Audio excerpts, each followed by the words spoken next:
Yeah, Now, Maidenhead's a very conservative town. yeah. Theresa May is the constituency MP there. I think about walking down the River Thames in Maidenhead with my kids for a wholesome autumn afternoon. You know, maybe I get them an ice cream, and I look down at the river, and there's a broken shit in the river with the remnants of a great British Uh, breakfast inside, you know. And I look down at that and I think, that's fucking gross, Otto. mm, But yeah. even that won't convince all of these Tory voters around me that maybe Labour could have done better than the Yeah. shit in a river.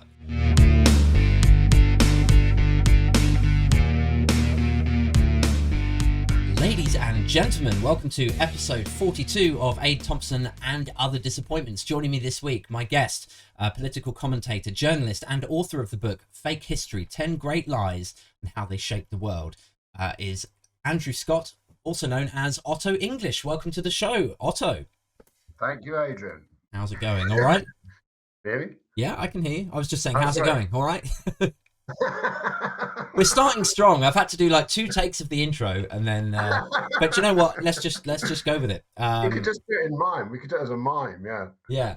I thought you'd be an interesting person to get onto the show because every now and then, obviously Twitter is a fucking dumpster fire. Yeah. But every now and then you come across an account where you think, I get this guy. Like we sort of share a lot of sensibilities around the current, I don't know, despair of the political landscape, and I suppose, if I'm honest about it, like my faith in the British public and the British electorate has never been so low. And I follow yourself and Ian Dunt and a few others where there's just the right amount of sarcasm that comes through, that it's just, you know, a bit of humor is sprinkled in there, Yeah. and it makes a day a little bit easier, you know? Well, it's what Byron said, should I laugh at any mortal thing, it is that I may not weep.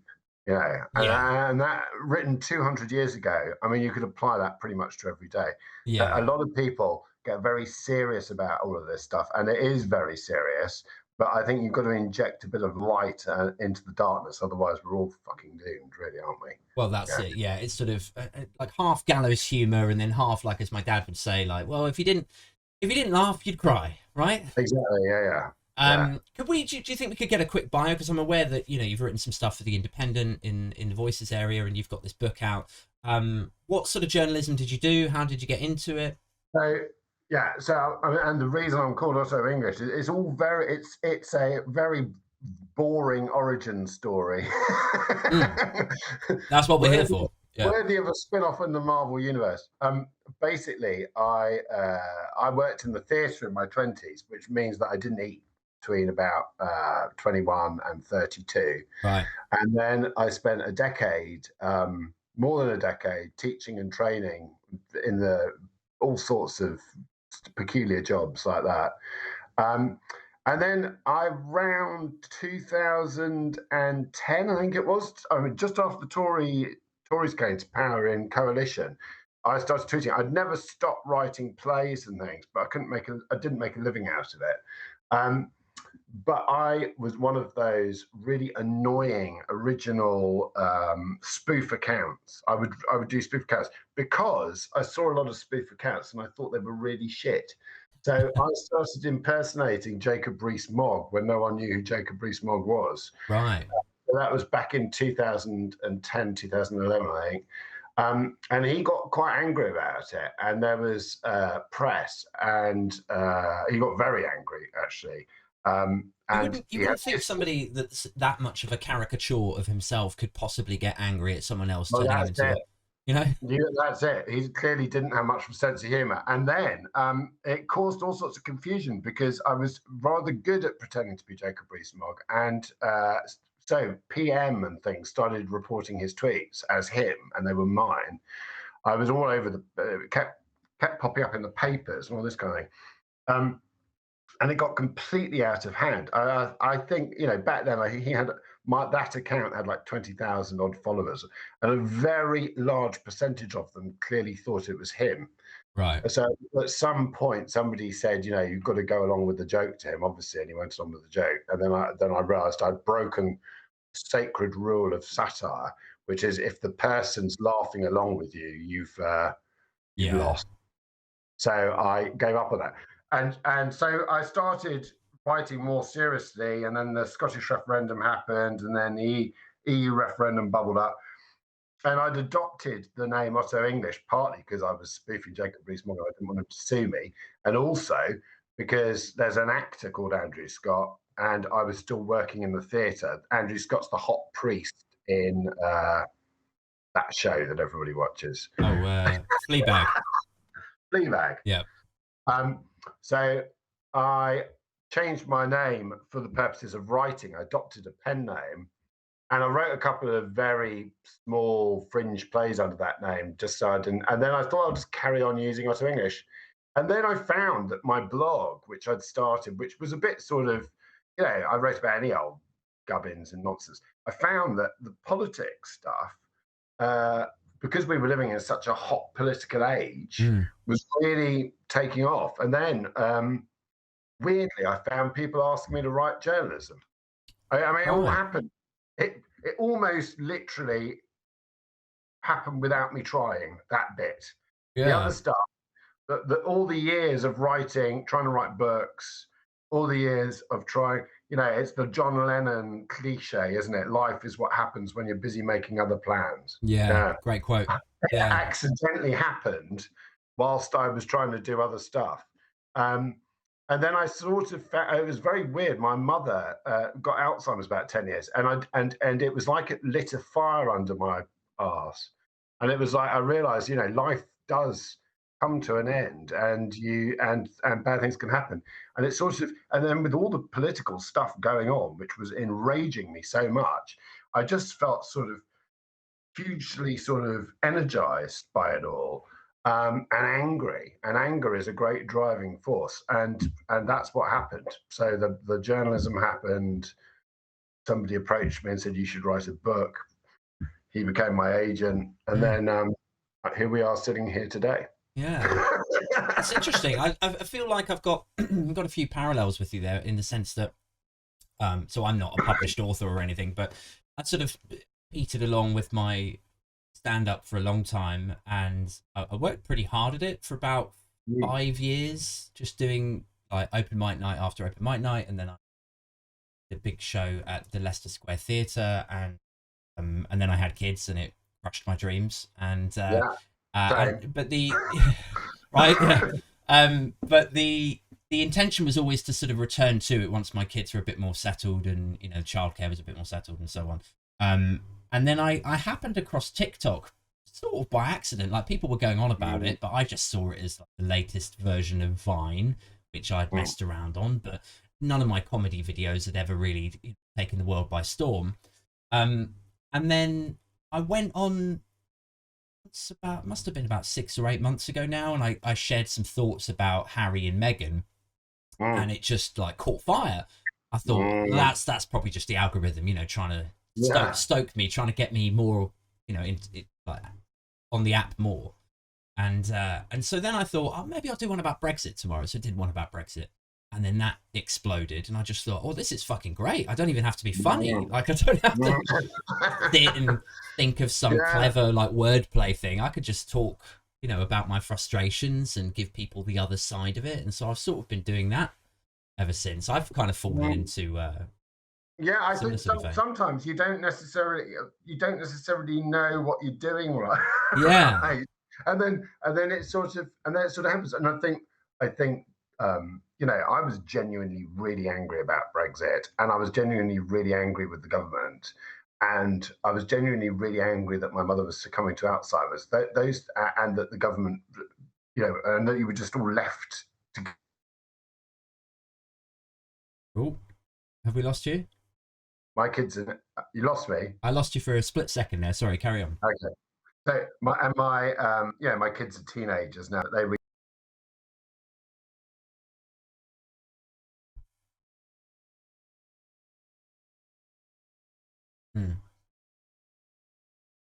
Yeah, I think if people can sense that there's in a world of increasingly like fake news and fake people, and to have somebody that's actually going through some shit talking about it honestly from the heart with passion is something that perhaps resonates with people like a lot now. don't know. I wanted to talk to you a bit about the changing shape of politics in the UK.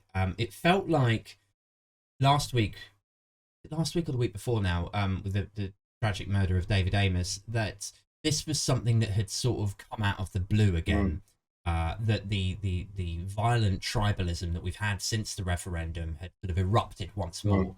And we looked at the murder of Joe Cox in a similar fashion. Like this was a tragic occurrence, but incredibly rare. Still a symptom of the divisive narrative that was being spun everywhere. But thankfully, these things were these were just blips. But it feels to me like if this has happened twice in the space of this few years, is like, could you make a case that this is the new normal? Do you think this is just how it is now? Well, so yeah, I mean, I get on the day of the murder, I was on, I did a Byline TV thing that I was already booked to do. And obviously we all decided that we could only really talk about that. You couldn't start talking about Brexit issues or something when a terrible event had happened. And I think it's when something of that nature happens, you've got to be very careful because you've got to be very careful how everybody has to be very careful how they respond to it, because obviously we don't know the full details of this. But you're right; these are public figures have become definitely targets online, and targets of hate. And you read terrible things of people receiving hate mail, etc., etc., etc. But this is not new, right? And I know this because my mother worked in the Houses of Parliament for 25 years and worked for a member of Parliament, and they would receive green ink letters, they called them. Green ink letters were the pre-Twitter hate mail. You would get weird letters, and sometimes it would be the same person over and over again. People either with fairly harmless people with conspiracy theories, but also hate mail. You would get hate mail. So the idea that MPs are only receiving abuse since the invention of the internet and social media is wrong. But the scale of the abuse obviously greater, because it's much easier to send somebody an offensive tweet than to take the time to go and buy the paper, get the stamp, get the envelope, and then post it through the letterbox. My mother's boss was also murdered whilst he was sitting MP. So that was in 1979. He was murdered by the INLA, which was a splinter group of the IRA. So, and a few years later, Ian Gow, another public figure, was also murdered by the IRA. Now, weirdly, we're very quick to forget events like that. As a society, we very rapidly forget the Irish Troubles, which is one reason why it was all forgotten in the build-up to Brexit. And anybody who brought it up, like the Irish border and the peace process, was, and I know this because I researched it recently, was, oh no, everything will be fine. Project Fear. So the idea that MPs were not targets in the past is not true. We have had these two events very close together, but I think the reason behind them both we're going to discover is slightly different. That doesn't mean that MPs are not public targets, but the cause behind them and the justification, the self-justification of the murderers is going to be different, I think. Sure. I think it's that, to my mind, there's a couple of factors that are at play. The first one is what I like to think of as the sort of road ragification, if you like, of like Twitter. So, we all know that when we're in our car and we're stuck in the traffic lights, then if somebody cuts in front of us, then we're irate, like we're saying the worst possible things about that person. I think Louis C.K. did a thing about it where he said that somebody cuts you up by 10 inches or something out of nowhere, you're like, I hope you die, like it's like vitriol, like I hope your children grow up fatherless. Like it's so like, whoa, where did that come? And I think the psychology of it, I'm no psychologist, but I imagine it's something along the lines of that you are enclosed in this sort of protected space, so you feel like you can say this shit and there not be any comeback. And in a very similar fashion, I think when you're on Twitter and you say horrible things, you're behind, protected behind your monitor and your the whole keyboard warrior thing. I think there's that to factor in. So that's increased the problem maybe tenfold or 100-fold. Also, everyone has access to a computer and spends hours on every day doing it, whereas not everyone would have even occurred to anyone to be psychologically imbalanced enough to write hate mail to an MP back in the past. But yeah, exactly. The thing with history, in fact, with writing my book, you go back in time, you see the same shit just happens with different technology throughout history. I mean, a prime minister was murdered in this country, but it was 200 years ago, so we've all forgotten it. Spencer Perceval. So now it's like it could never happen here. It fucking has happened here. Spencer Perceval was shot by somebody who bore a grudge against him in the I think it was in Westminster Hall, but it was certainly at the entrance to Westminster. This guy walked in and shot him. So the idea that we live in it's another thing that people think. People think we live in increasingly violent times, or that or that the society has become more dangerous. But 200 years ago, you could walk around with a flintlock pistol in your pocket and shoot somebody. Yeah. Well, if we keep going at the same rate of regression as we currently are, I'm expecting a return. Back again. No. Yeah. I mean, I joke about this sort of increasing shift into further and further right-wing ideology, but it honestly would not surprise me at all if we start talking about reintroducing capital punishment. That fits exactly into their brand of. Yes, but I mean, Priti Patel, prior to becoming a minister, I can't remember the year. I think it was early. I think she was definitely an MP, so it would have been after 2010. She did a famous Question Time. She was a panelist on Question Time, and she openly talked about bringing back the death penalty. Yeah. She later did a U-turn on that, but only because she probably thought it would hinder her path to higher office. But I have little doubt that the likes of Priti Patel would be quite happy to reintroduce something like the death penalty.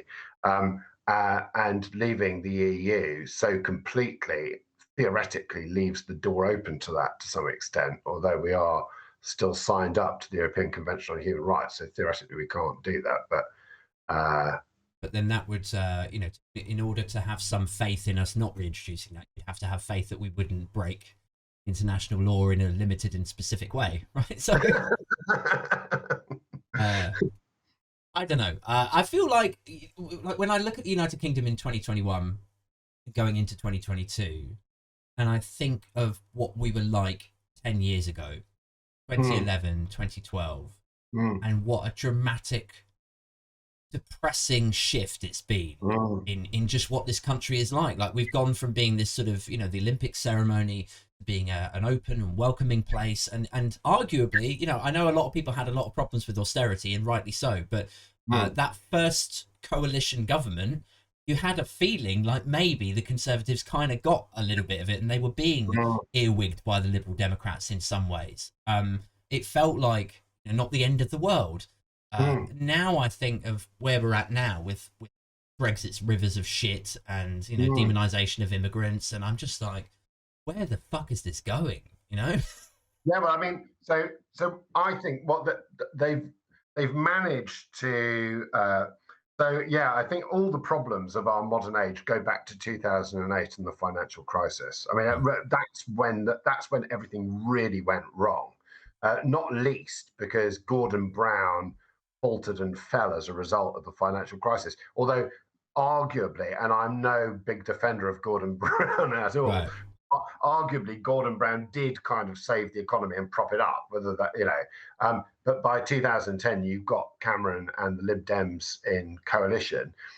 And yes, I think you're absolutely right. The Lib Dems definitely tempered Cameron. Also, Cameron had very much modelled himself as a sort of a Sats Tony Blair. So he kind of came in saying, hug a hoodie and the loving, caring Conservative Party, not the bastard Conservative Party. But of course, underneath all of that was the bastard tendency of the Conservative Party. And I do not subscribe to the view that everybody who votes Conservative and all Conservatives are ghastly people at all. Yeah, at least because my parents were Conservatives. Right. And my father in particular was one of the most liberal-minded people I've ever known, and was not racist or any of those kinds of things. And some of my best friends are Tories. Yeah. But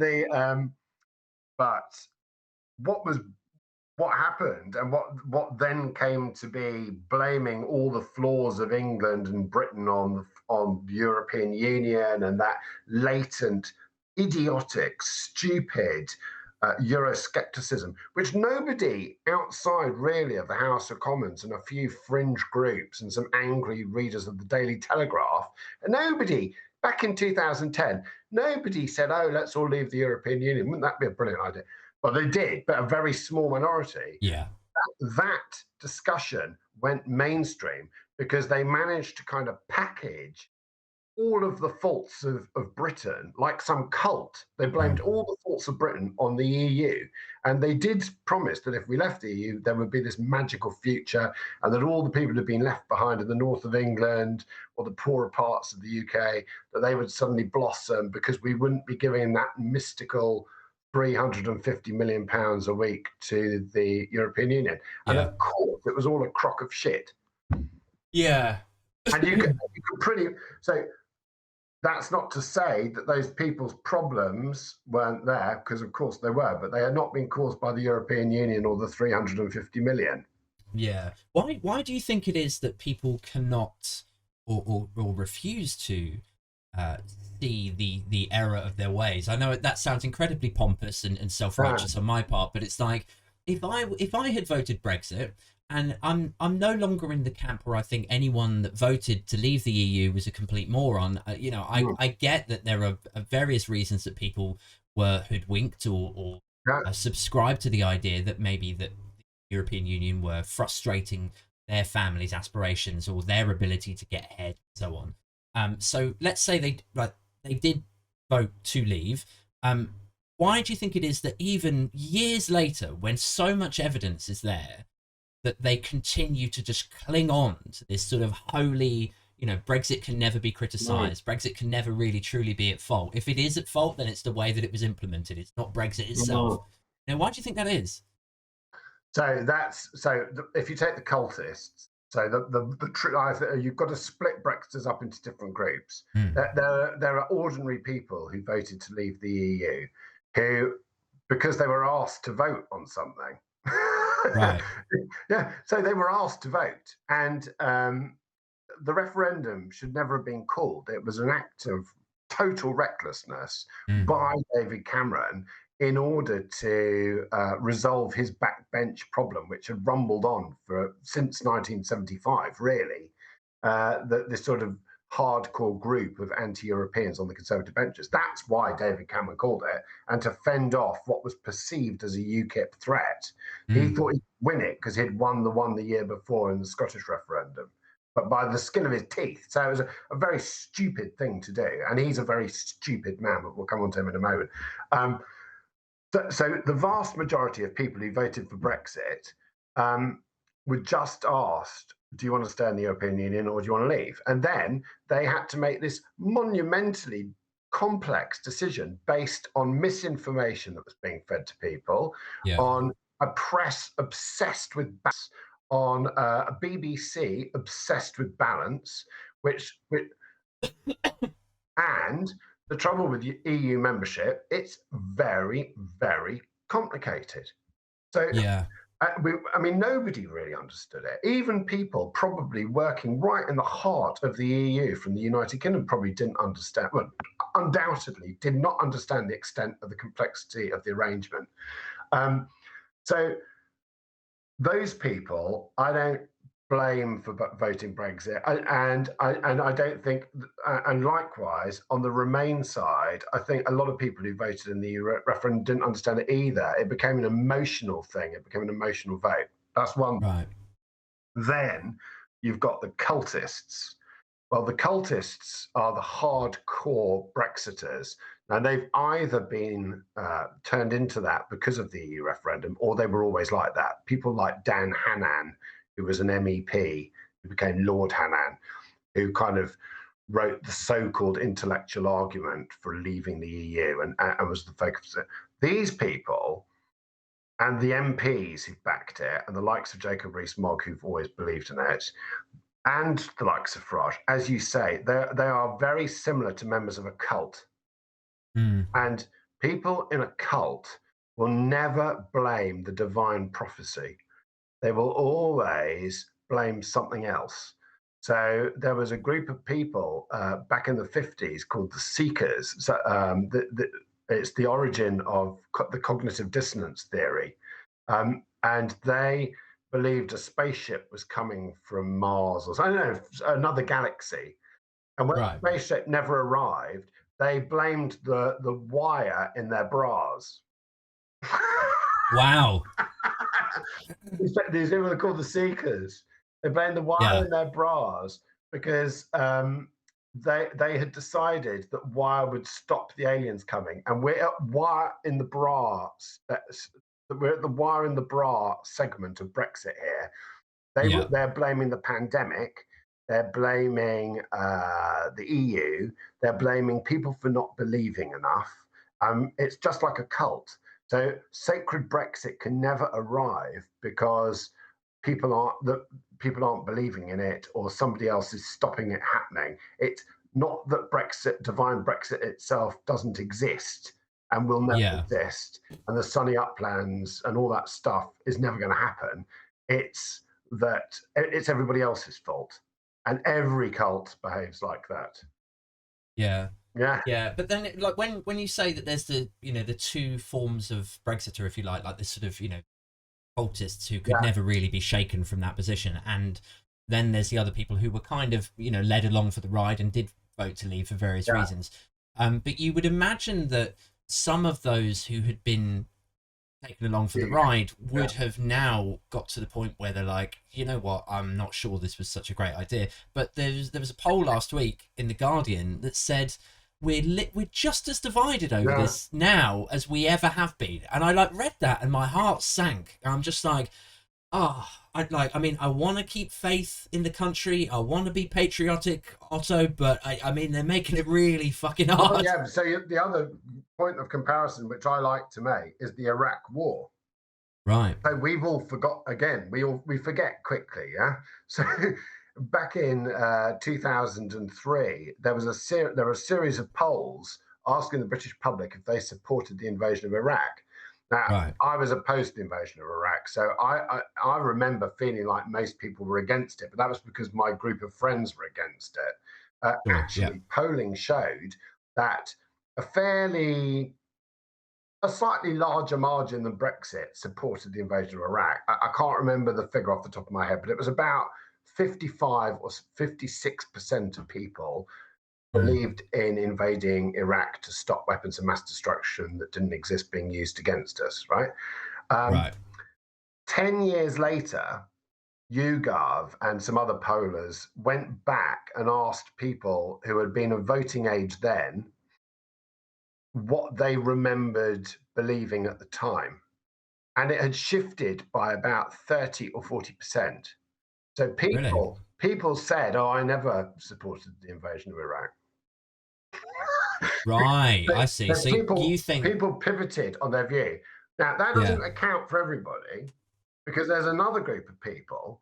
Human beings are very susceptible to lies. That's why we all occasionally get calls on our landlines of people telling us that they're from Facebook and we need to give them our bank card details or something like that. Right. And then you've got the most famous example of all, Charles Ponzi, whose Ponzi scheme took tens of thousands of Americans for a ride. And and when the Ponzi scheme collapsed in 1928 or 9, I can't remember, or maybe it was 1931, but when it collapsed and Ponzi was sent to prison, there was a lull of about 9 or 10 years. Everybody had lost their money. Ponzi had been shown to be a criminal, and he had lied to thousands of people and stolen their money, basically. 10 years after the event, the government of the United States went to victims of Ponzi and offered them all 30 cents on every dollar that they had lost. But a significant proportion of those people clung on for a return on their investment and refused the government offer. Because even though Charles Ponzi was in prison, even though he had been sent to prison for 15 years for swindling thousands of people, people still believed that it was going to come good. Because when we've made a mistake, we find it very hard to admit it to ourselves. And when we've made a mistake on a big scale, we find it even harder. Yeah, which makes you sort of worry for what what could possibly change the course of where we're at now. Like, I think about the many symptoms or sort of ripple effects, large and small, of Brexit thus far, and I think of like all the warnings that were in Yellowhammer and how much that was hysterically reported around at the time. They were like, look at this government, this is from the government. Even the government know that this could get really, really bad. What are they going to do? And it was like, oh, no, don't worry about it. I mean, that is the worst of the worst of the worst case scenarios. Don't worry about it. Junking their own warnings, basically. And now we're seeing a lot of those warnings come to pass, and in some cases in a worse manner than even they had predicted. So, we're obviously referring to petrol shortage. We're talking about scarcity of food on shop shelves. We're talking about the impact of hospitality. And now most recently, we're looking at Brexit's rivers of shit debacle. And I wonder if walking with your family down, like, I'm from Maidenhead originally. Now, Maidenhead's a very conservative town. Theresa May is the constituency MP there. I think about walking down the River Thames in Maidenhead with my kids for a wholesome autumn afternoon. Maybe I get them an ice cream, and I look down at the river, and there's a broken shit in the river with the remnants of a great British breakfast inside, and I look down at that and I think, that's fucking gross, Otto. But even that won't convince all of these Tory voters around me that maybe Labour could have done better than the shit in a river. And none of these scandals seem to move the dial at all. No, so because the pandemic has come along. I mean, the pandemic has been a total disaster for this country, but it's been quite good in a way for the Conservative government, because they can pretty much say, it's the pandemic. So some of it is the pandemic. But this goes back to the whole Remain Brexit argument of 2016. Once you start getting into complexity on things, people's eyes begin to glaze over. People want simple, easy feed news and easy feed information, and they want to take a few minutes of their attention and go, oh, it's that. So, and the trouble is, and Remainers, I'm a Remainer. Well, I'm not, because you can't be a Remainer anymore, because we're not it. we're not it. But the trouble with a lot of Remainers, and I think I've been guilty of this myself in the past, is to blame everything on Brexit. And when it's disproved, you look like a cult member as well. So So the problem with this nation is that we're all very visibly divided. And really, we've lived through a civil war, but we've lived through a civil war without bullets. So, well, unfortunately, there have been bullets, but largely it's been a non-violent civil war. Twitter has been the battlefield to some extent. Facebook has been another front. And we've all been engaged in it to some extent. And some of us have been fighting on the front line, and other people have been keeping the home fires burning. But it has been a civil war. And civil wars can take decades to heal from, because everybody's dug their trenches and hates the other side. Do you feel like this is a sort of an anomaly 10-year period that's been quite troubling politically for Britain? Or do you feel like, I don't know if you've had a chance to read Charles Arthur's book, Social Warming? Renee. Oh, really? Oh, there we go. But I wonder to what extent his theory is actually the reality of this, where it's like, yes, it's very politically unstable in the UK at the moment. We might break up the United Kingdom. Everyone's very divided and binary. But like when I say my faith is on the floor, is it basically that this is the beginning of the end of political stability in the UK because everyone is so radicalized? Like I sort of count myself in that as well, because I'm very passionate about us rejoining Europe at some stage. I appreciate that doesn't feel very likely at the moment. I'd like to remove the Tories from power.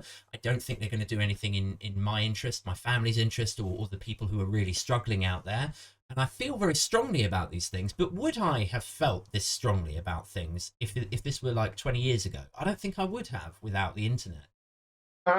Yeah, again, I think we're very quick to forget. I mean, I was a student in the late 80s at the University of Kent, which was a very radical, had a very radical left-wing element in it. In fact, unfortunately, it spawned the Revolutionary Communist Party, which has brought so much shite to this nation in the process, with people like Claire Fox and that lot. Anyway, we all hated Thatcher and were very energized. And I was never really a member of a political group, but I was broadly left-wing, anti-Tory, anti-poll tax. I refused to pay my poll tax. Got the summons and left and never heard any more. So the Kent County Council don't catch up with me following this podcast. Anyway, it to the man. But we were all radicalized. People really hated Thatcher, and people were similarly divided over Thatcher and Labour and back then. This is worse, again, because as Charles points out in his book, we've got social media and all of that stuff. But as much as it's tempting to think that everything's going to tumble into shit, we can look at the United States and realize that it is possible to start climbing out of that shit pit quite quickly. Everything doesn't necessarily have to be disastrous. And since this government has managed to congeal all of the Brexit shit in one place, like a big blockage in the drain, if we get a powerful enough hose, we might be able to blast it out the other end and go on with our lives. So you're saying blast it out and into the river. Good stuff. All right. That's my extended metaphor for today. But I think that is possible to do. And I think that as we move further away from the EU referendum, and I think people who voted Remain, including myself, we have to accept that rejoin is not going to happen. And it's not going to happen for it. But I put a lot of faith in the generations below me, including my own children's generation, because they've grown up with the internet and they've grown up with global conversations, and that's been part of their entire life experience.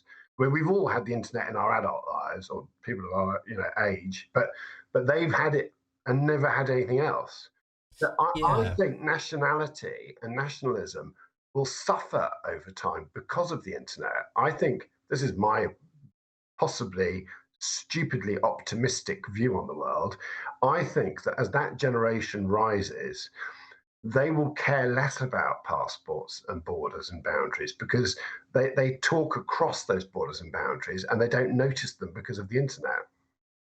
Yeah, well, one of the points Professor Martin Spinelli exposed me to the other day was he was saying, because I was sort of opining my hysteria at the hold that tabloids have on the UK.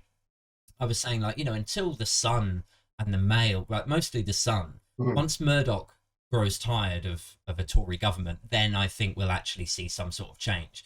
And his take on it was actually, I teach 19, 20-year-olds and they are not fussed about newspapers in the slightest. They get their news from international sources. They don't subscribe to this sort of Murdochian view of the world.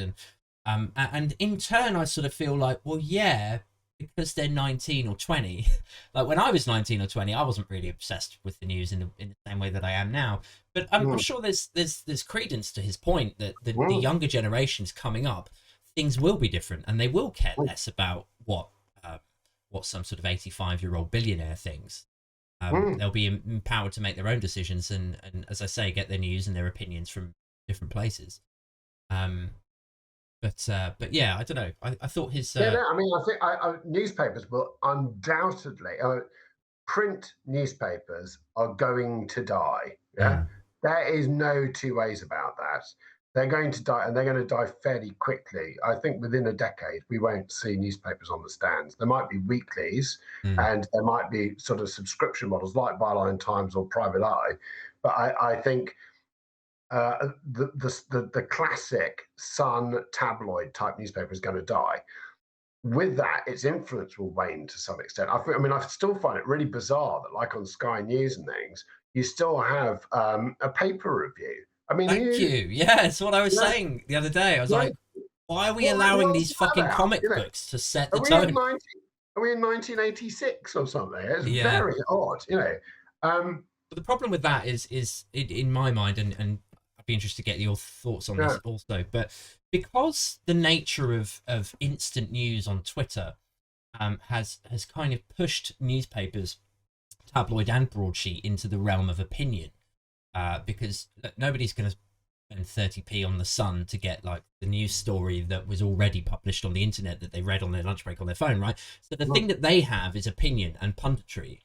And then the problem with that is that when we still subscribe to this idea of like what the papers say in the morning, you're not getting like, it's not what's just happened news, it's what the Sun thinks about this. So you've got like a page one thing saying pure evil, like on the front page, or you've got like a page one headline in the Mail saying now EU tried to blah blah, and it's that's not fucking news, that's opinion. Yeah. I mean I mean, they've always done that to extent, but their influence has waned because there's a lot more influence around. Yeah. I mean, 20 years ago, the Sun had daily circulation figures of something like 3.5 million copies. I mean, it was a huge influence. I don't know what the figures are now, but I'm pretty sure they're well under 1 million. So yes, they've got the online clicks and stuff like that. I mean, Mail is different because Mail Online, of course, is a massive platform. It's much bigger than the Sun. Mail Online, I think, is the largest global news platform. More people read Mail Online than anything else. So I think it certainly was the case 2 or 3 years ago. That's why Murdoch is now experimenting with different formats and trying to think about. I mean, he didn't do GB News, but he thought of launching UK TV news, and there is now going to be a talk version of sort of TV channel. But luckily, he owns talk radio as well now, well, I think. I mean, luckily in the UK, we've still got Ofcom kind of regulating that stuff. So everybody panicked about GB News and was like, oh, it's going to be like Fox UK. But you can't actually do Fox UK. But you've got to have some kind of balance. Yeah, isn't the concern, though, that the Tories, in their infinite wisdom and media savviness, that they will shoehorn a spiv into the head of Ofcom role? So there was talk about, was it Paul Dacre was originally in line and then they removed him? So that's my worry, is that, yes, we have this sort of set of controls, this mechanism to manage media bias in some way, shape or form. But what if the person who heads that up just doesn't give a fuck or sits, predominantly in the right of the political landscape? The another question I wanted to run by you was how, we both spend a lot of time on Twitter and we express our opinions about how we would like to see change happen, or what if we could get various policies over the line, or if the Tories stopped being evil for one fucking week. How do you think that change is going to come? Because there's a few ideas that get mooted around. We've got proportional representation, a progressive alliance, tactical voting, maybe in some fantastical universe, we even get a Labour majority in. But like, how do you think? Like, what's the avenues that you see open to us to affect the change? Conservative Party, here's another reason to be. There are 2 reasons to be optimistic in one podcast. What more could anybody ask for, right? When you Go for it. when you break down the figures of how people voted in the 2019 general election, or if you look at those polls, like the one you were referring to, no, that was about Brexit Remain. There was a poll which showed last week the Conservatives were just ahead. But actually, if you tot up the figures of the opposition, so if you tot up the Greens, Lib Dems, Labour, and then the Nationalist Party, so the SNP and Plaid and those people, you actually have a majority. Yeah. You actually have a majority. So people go, oh, everyone's a moron in Britain, or they're all right-wing lunatics voting for Boris Johnson. And actually, one thing that really annoys me as an internationalist is when I get Scottish nationalists going to me, oh, everybody in England voted for Brexit. And I feel like going, do you read my Twitter feed? You know, anyway. Yeah. I think if you tot there's some comfort, isn't there? If you tot all those figures up, then there is a broadly centrist, left-leaning country that we have here, the population. People are generally quite open-minded. The trouble with first past the post is, and people say it's always ever been thus, you end up with a minority governing the majority. So, I mean, you know, famously, when Winston Churchill came back to power in 1951, he actually lost the popular vote to Labour.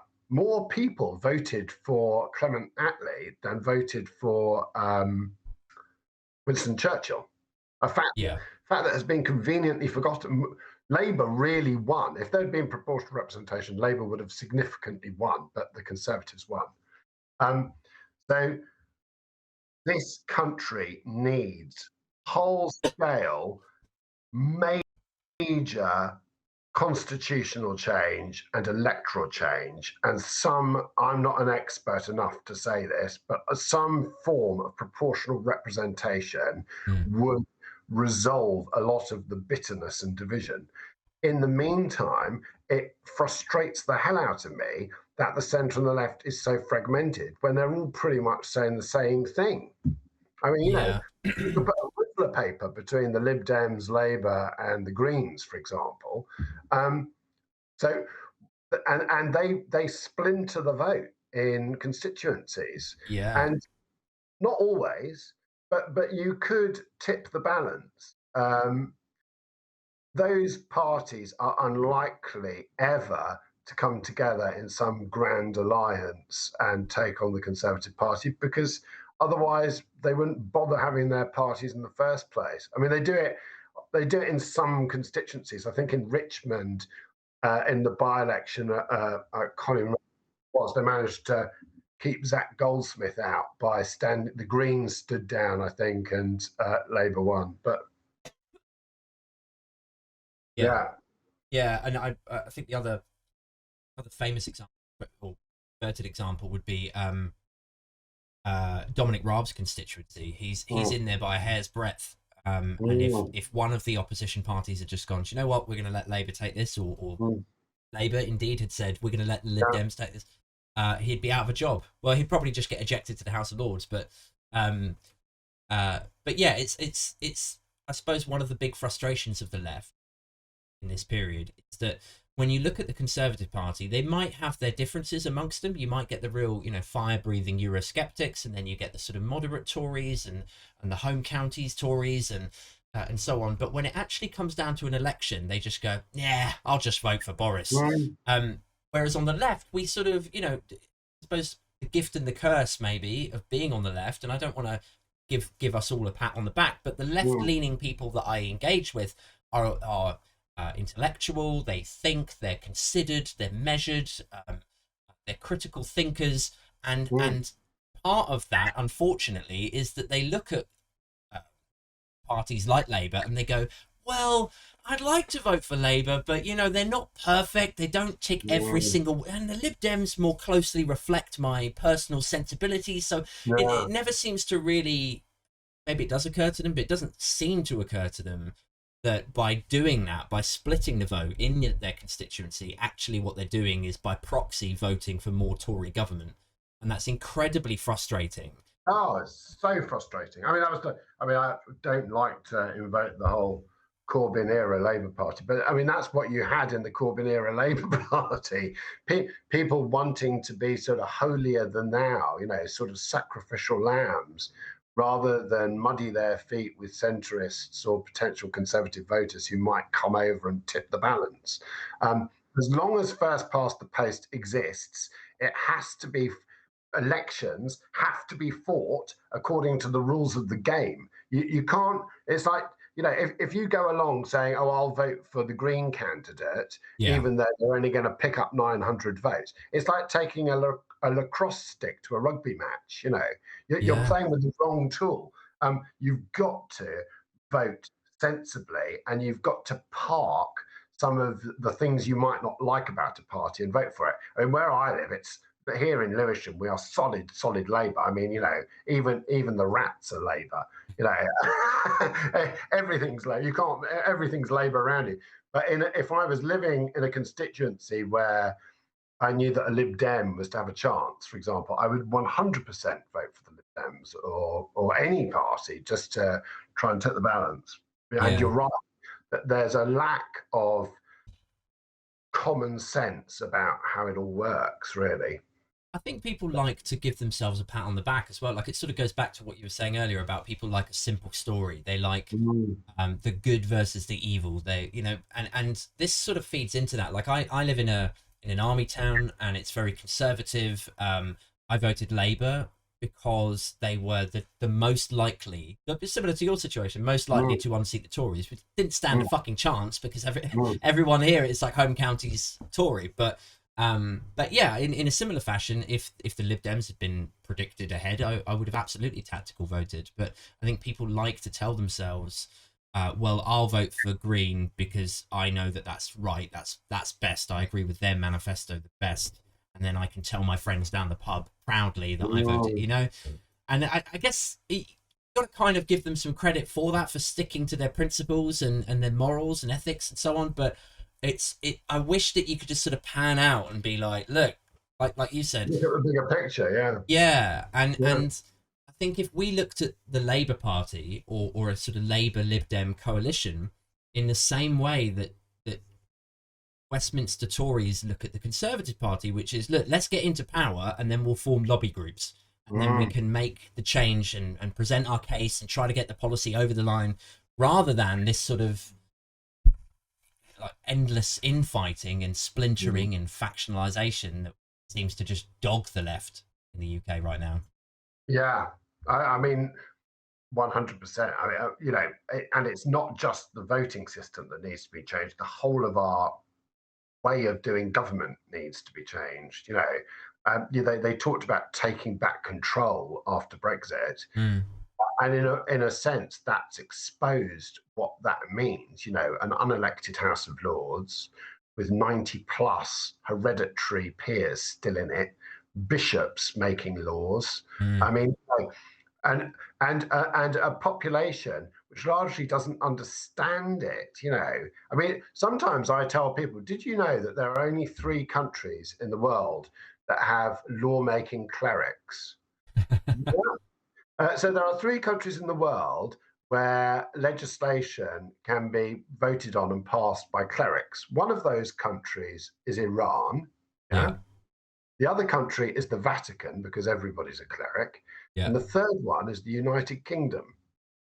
It sort of puts it into perspective. Their jaws kind of drop. When I used to do my cultural awareness teaching, I used to tell German people this. They would stare at me like I was some kind of lunatic, and they said, "What? Just tell me that again." And then you say, "No, we got 92 hereditary peers. They're there because an ancestor bought a peerage off Lloyd George, and therefore 100 years later." They can vote for each. Then when one of them dies or decides to retire, that those 92 can vote for another chum from Eton to come and join their gang. I mean, it's utterly bewildering, and this is our great British democracy, But this is the problem: is that we look at ourselves like we wonder why the rest of the world looks at us such eccentric twits. And then you explain a system like that. Like, I wasn't aware of the intricacies of the House of Lords. and then someone explains it to you like that, and you just think like, oh my god, like why, like, what what must other countries think of us when Well, luckily they don't know. yeah, Let's keep that quiet until we've changed it. But they tried to. Cromwell reformed the House of Lords and kicked out the bishops because Cromwell said it's ridiculous that you've got bishops in the House of Lords. Cromwell did it, yeah, and then they came back. They evinced a return.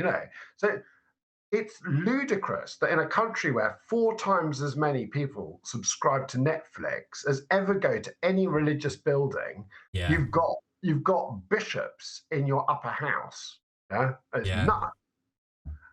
Yeah, it's sort of like, the phrase like taxation with representation. It's like, who the fuck are they representing? Yeah. Yeah. Okay, last question. I'm super grateful for your time today. One of the I had recently was around what the British identity is right now, 2020. Sorry, 2021. Getting what year it is. But if I cast my mind back over the last few decades, so in the 80s, I was born in 1980, so there's a limit of how much I remember of that period. Yeah. But my perspective of it was that it's an era of new romantics and global superstars, your Madonnas, your Michael Jacksons, high fashion. Then in the 90s, it changed to sort of Britpop and lad and ladette culture. In the noughties, I was off my fucking tits most of the time, so I don't really remember much about that. Maybe that was the British identity. You can remember it, you weren't there. Yeah, right. About the 60s. Not that I can remember the 60s. I was actually just in the 60s, but I was too young to remember it. Yeah. About 1 year, yeah.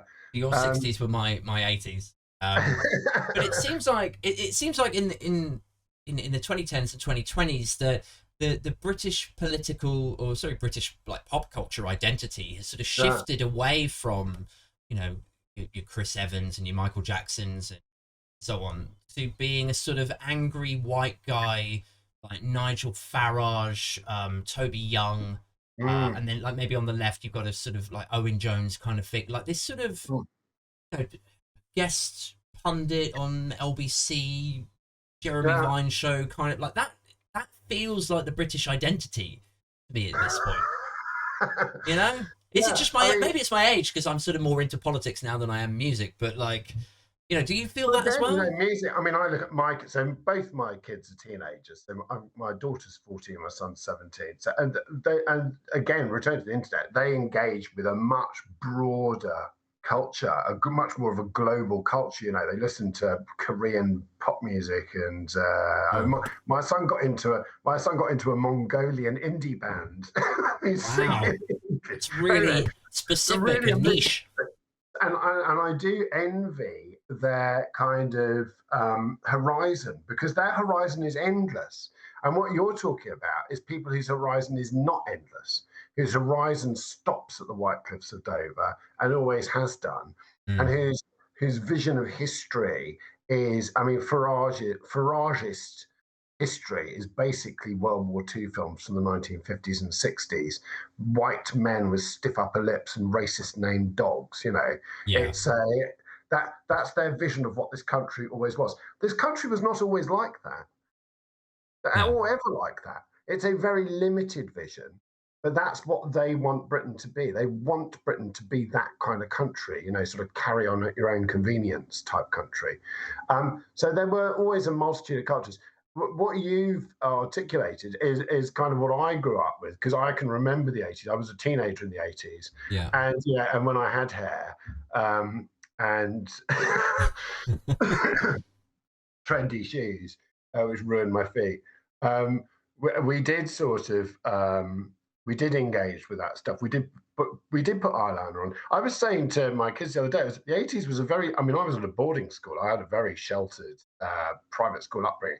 But even at my boarding school in Northamptonshire, we were all putting eyeliner on to go to the few discos we were allowed to go to. Yeah. And we were all aware that Boy George was gay.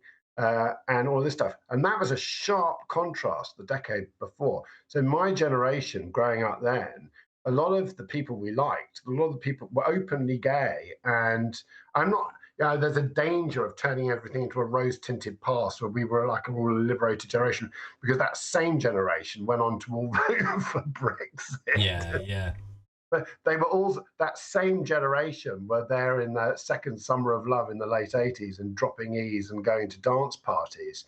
So I don't know. I think you're right. I think that the who are the heroes of today in this country? Where are the kind of, the alternative mainstream figures and pop stars and culture leaders of that era? Where is the modern Boy George or the? I'm sure they're there, but they're global figures rather than in our back gardens.